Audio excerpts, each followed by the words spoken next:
J'ai promis d'être très brève pour cette petite mini-introduction parce que je pense que derrière moi, il y aura des prises de parole suffisantes et voilà, il y aura peut-être aussi un échange avec la salle donc je vais laisser toute la place à ça.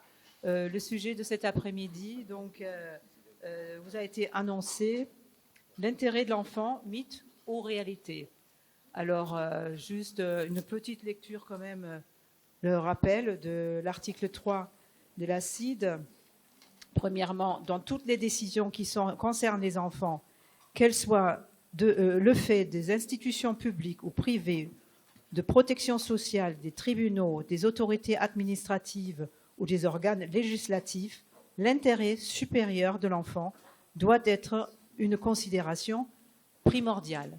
Nous verrons cet après-midi si cette question cette notion d'intérêt de l'enfant est une notion qui est un peu là, comme disait Monsieur Rosenzweig tout à l'heure, je ne reprends pas le terme de pipeau, mais fait pour nous donner escroquerie, pour dire que c'est en fait une notion qui est sur le papier, qui est un peu là pour donner bonne conscience aux adultes, hein, en réalité.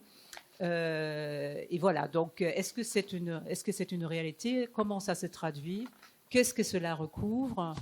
Quelle est cette notion d'intérêt de l'enfant, premièrement? Deuxièmement, peut-être, quel est l'intérêt d'ériger cet intérêt de l'enfant à un principe de valeur supérieure, en fait? Parce que cette notion veut bien dire que lorsque l'intérêt de l'enfant est pris en confrontation ou concurrence avec d'autres intérêts, eh bien, c'est l'intérêt de l'enfant qui doit primer avant tout. Pour moi, en tout cas, je l'entends un petit peu comme ça. Alors voilà, c'est peut-être une question un petit peu théorique et dans la pratique,